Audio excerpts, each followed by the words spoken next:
Hey everybody, it's Peter, and this is super cool. This is the Can Am Outlander Max. It's the 650cc. There's also a 1000cc version of this thing. And as you can see, it's a little different than your typical ATV. 6x6, not 4x4, but 6x6. So these wheels are always driving.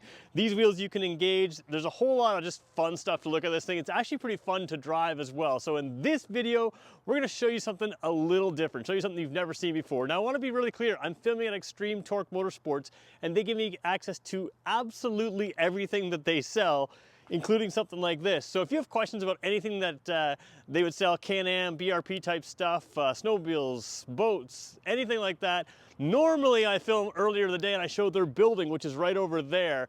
But right now, sun shines this way, and I want to be able to show you the details on this, so I got to take advantage of where the sun's shining. So I want to give them thanks for letting me have access to this. And now we're going to jump into this review.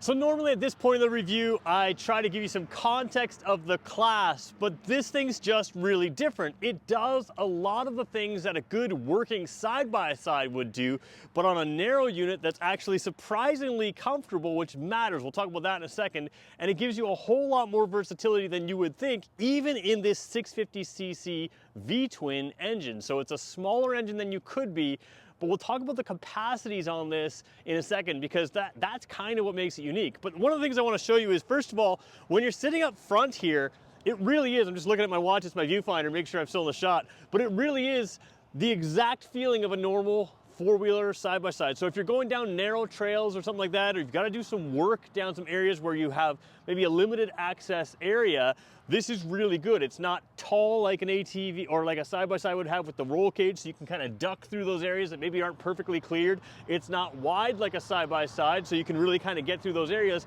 And surprisingly to me, even on this pavement, it actually feels pretty normal in the turning circle. Like being able to turn, it kind of feels more like an ATV. But of course, this gives you a whole lot of advantages. And again, if you think about going places where you're not gonna have a ton of traction, maybe not properly cleared trails, or maybe you start on a trail and you head to not properly cleared trails, that's what you get when you have these wheels sort of locked together and doing their work. So again, both rear wheels are driving. A lot of kind of unique stuff in there. And then of course the front wheels you can engage as well. You're gonna have tons and tons of traction. What this is not gonna be really good for is doing those sort of donuts and you know, flaring the rear end out around corners. This thing's gonna grip, and that's kind of what you want. Now I pointed out the rear seat here. We're gonna focus again on the side here. And I wanna point out a benefit to the rear seat, and we talked about comfort. Comfort is important on this, and let's talk about why. So while there may be farming applications for this and other applications that I'm not thinking of, the biggest application for something like this to me would be not as a recreational thing, although again for hunting it would be pretty good, but I can really see it in a commercial type environment. If you think about using this for commercial type things for companies that have to maybe do work off grid or off the roads or way off the trails, this thing's gonna be really good. And that can mean that sometimes you have to take someone a long ways, and you have to take a crew of people, or just two guys, two people a long ways. And that's where this comes in. You've got really good grips here that you can hang on to any which way. You've got a lot of width to them, so if you're a bigger dude, bigger person, you can you know, you can feel strong. And again, when I sway it side to side here, you can feel the difference in suspension. This thing's definitely built more heavy duty than a typical side-by-side. So both the rear seat here, lots of cush, we're gonna show you that up close, and the front seat here, lots of room to move around and lots of cush. So again, if you're going way off the trail, and maybe it takes an hour to get to somewhere where you gotta do some work kind of thing, you're gonna be comfortable on this unit, and I think that's a big selling feature. Obviously the bed's something we have to talk about, so let's take a look back there, and then we'll work our way back to some of the controls and some of the other little features here. So taking a wide angle look at the bed here, we'll zoom into sort of a normal angle just so you can sort of see the appropriate you know, aspect ratio here. But what you have is, the reason that this thing exists is to put a bed on the back. And what's impressive about it is this smaller bed holds 700 pounds of weight. And that is a whole lot for an ATV. A lot of times you think about a typical ATV, maybe 150 pounds on the back rack. Well, the front rack on this alone actually holds 100 pounds. And then back here, another 700 pounds of weight. And that's really the advantage. Now there is a lot of flexibility to this bed, so let's show you some of that, but not all of that. So of course you'd expect to see a tailgate on this. What's interesting about this tailgate is it does drop down below the level. Now I'm sure there is a way to put it level. I haven't spent enough time with this. This is a sold unit. So when I say I'm not gonna show you everything, it's because I don't wanna mess with things too much. Now there is a 2-level floor here and it has a 1, 2, 3 instruction panel here to sort of lower this center piece out. We'll show you that sort of from the underneath, but again, because I haven't been properly shown how to do that, I don't really wanna mess with something that is sold to a customer that we'll be delivering in a day or two here. So you've got a lot of flexibility here. Now if the tailgate holds straight here, it is something that you can put up to 220 pounds on the tailgate, so it's built, overbuilt strong and that kind of thing. And then you also, of course, because it's a Can-Am, have a whole bunch of ways to attach things. So let's take a quick look at that. So again, looking at the bed there, you can see, you know, I call it a smaller bed, but it really is bigger than even a lot of sort of side-by-sides. And of course, you look at Can-Am, and you know Can-Am is an accessories company, and they have the Link system. Now, their Link system uses these style attachment points that you see right here, and you have sort of Link attachments for just about everything that you can imagine on this. So we'll come back a little more wide angle. You can see there's a number of things there. There's a D-ring here, there's a D-ring there, there's a D-ring there and there as well. You also have the bars here, which comes through. You can tie down things to these bars, and they are a textured style bar. They're not just sort of a smooth wrap. So there's lots of ways to tie things down in there. And I should mention that seat you're looking at as well, that rear passenger seat, that is also sort of part of the Link system that can attach and quick release off of this thing. So you have a whole bunch of functionality there, but it's also a dump bed, and it's an assisted dump bed. So we're gonna show you that as well, because that's another piece of this thing that makes it super, super practical. So we got to give a shout out to Extreme Torque Motorsports. There's the building that's usually in the background on these shots. We're going to zip down here. You can kind of see why I wasn't filming this way in the past. We're going to take a look at this little handle right here. That is a release handle. There is an option here, it's just out of the shot here, to put a cotter pin through there, keep it locked in position so you don't accidentally pull it, or maybe the passenger doesn't pull it. We were going to show you those handlebars for the passenger. We'll show you that in a second. But right now we're going to come fully wide angle. So again, it skews the view on the outsides, but as we pull this, or push this in this case, you can see that lifts up, and it is a pneumatic assist there. So you can sort of see it pulling up, the assist rail right there. And when we talk about that deeper bed, that deeper section in the middle, you can kind of see what we're talking about here with that deep, deep piece in here that we didn't take that panel off from the inside, but you can really fit a lot of stuff in here. And if you do load it up in that deeper bin, you really put a lot of weight down low. You can see sort of the dual, sort of almost ladder style frame here, where it has the bottom layer that the suspension is mounted to there and above. But you can really sort of see how if you put stuff in there, the weight can be down low, and it can really handle a lot like an ATV, which is kind of unique. And of course, for servicing and other stuff, it's easy to get to everything that you would need to in there as well. So kind of a unique design. Let's talk about some of the other sort of ATV aspects of this.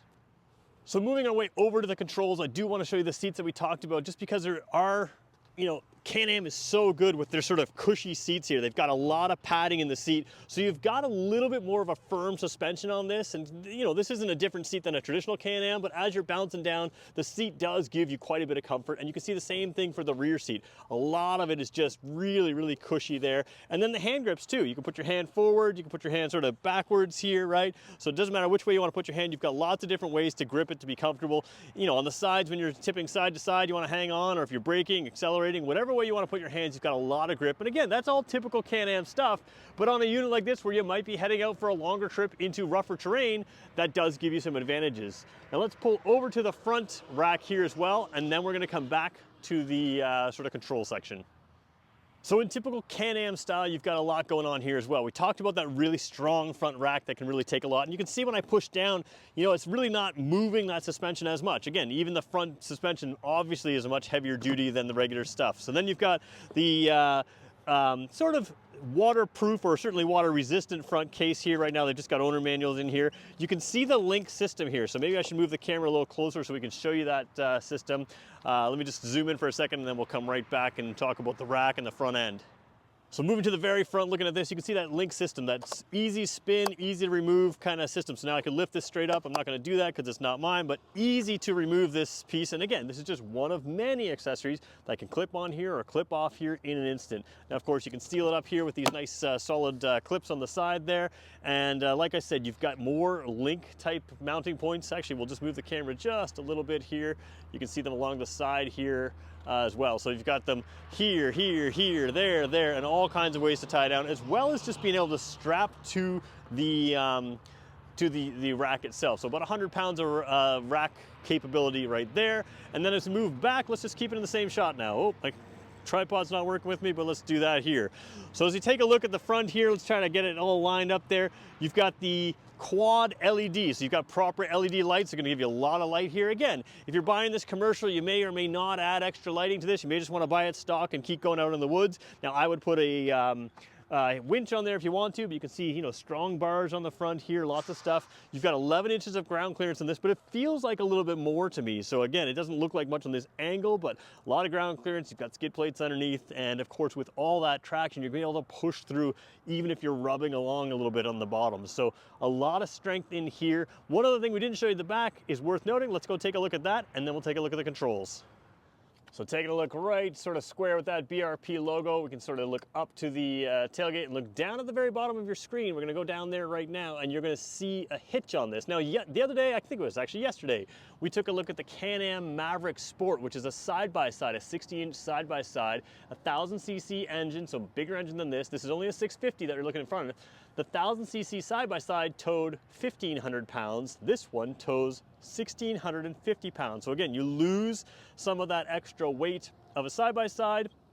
You add some strength into this, and even for a 650cc, you're getting pretty good mileage as you're driving sort of empty, but you're capable of towing 1,650 pounds. You're capable of putting 700 pounds in the back. You're capable of putting 100 pounds in the front if you ever wanted to do that. And, you know, not all at once necessarily, but it really gives you a lot of versatility with this 6x6 design. So we're gonna take a look at the dash. Before we do, I just wanna give you a better look of the suspension here. You've got rear suspension on the very rear wheel, sort of linked up to the next wheel there. So you've got an independent level type of suspension there. I should point out the rear tires are larger than the front tires. So you've got 255, 65, 14s, yep, 255, 65. Those are both identical size. And then the front wheel is a little bit smaller, a little bit different shape. So you got a 205, 75, 14 right there on the front.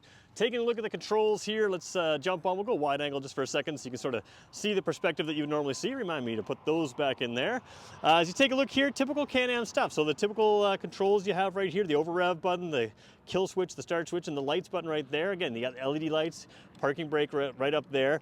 And remember, you've got Can Am's simple key fob here. So it's electronic type connection control there.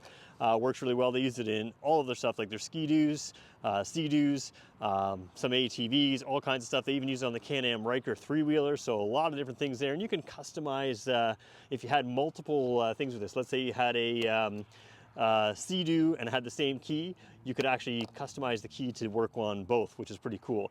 And then you have that unique looking switch that locks that front to the rear there. You know, you've got the open and closed differentials and that kind of thing. So you've got the ability to lock all 6 wheels together to make it a true 6x6. Now, typical stuff here, you got park, reverse, neutral, high, and low. The low gear on this is an extra low. So it's a different low gear than you would have on the other models. And again, you've seen that this thing is built a little bit more to sort of different strength. You've got some ride modes in here. You're in the performance, you got the performance key in there. We'll just start it up for a second here if I put the kill switch on.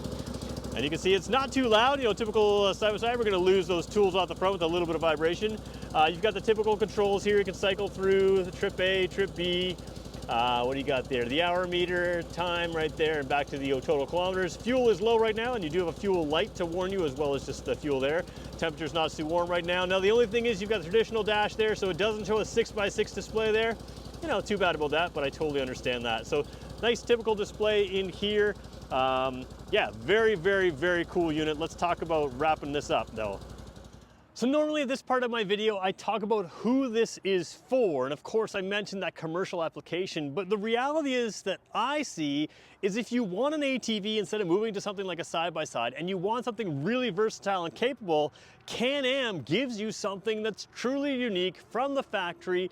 All of it comes with all the Can Am accessories that you can get. So if you got maybe some Can Am Link accessories on other stuff that you want to throw on this, it really does give you the feeling of just being on their regular four-wheeler, except it's a six-wheeler. So you can hop on this thing, have that access to just about anywhere because of its narrow size, because it feels so familiar and it rides so familiar, but you have the ability to actually do real work with something like this. So to me, it doesn't have to be commercial, it doesn't have to be farm use. It's something that you could absolutely use out on the trails, and it's gonna give you tremendous traction. Now, obviously, this one is geared more for work than fun, but it really is something that is quite capable and quite unique, and to me, it's a great alternative to a side-by-side. Yesterday I talked about the Maverick Sport being a great side-by-side if you're ready to move on from an ATV. Well, this is the same idea. If you're ready to do more work but you still love the ATV, this thing is incredibly capable and just so familiar in every other way, even in the way it drives, which impressed me, that it's something that could be considered by a lot more than just a commercial use type thing. Something cool from Can Am. If you made it this far in the video, do me a favor, if you like seeing kind of cool stuff, hit that subscribe button, but at least let's leave a like, leave a comment. Thank Extreme Torque Motorsports for giving me access to this. They have 3 locations throughout New Brunswick, and they are absolutely amazing to deal with. They're super knowledgeable, super helpful. They know way more about this thing than I do. Trust me on that one. I just heard about this and said I gotta video it. They, of course, know all the details far more than me. So if you have any questions, the link is in the description. You can connect with them. And I want to thank everybody for watching. Like I said, if you got more questions about this or anything else, Can Am, BRP, anything like that, let me know. Let me know the kinds of things you want to see reviews on, and I'll make sure I get them out on this channel. Thanks everybody for watching. We'll talk to you in the next one.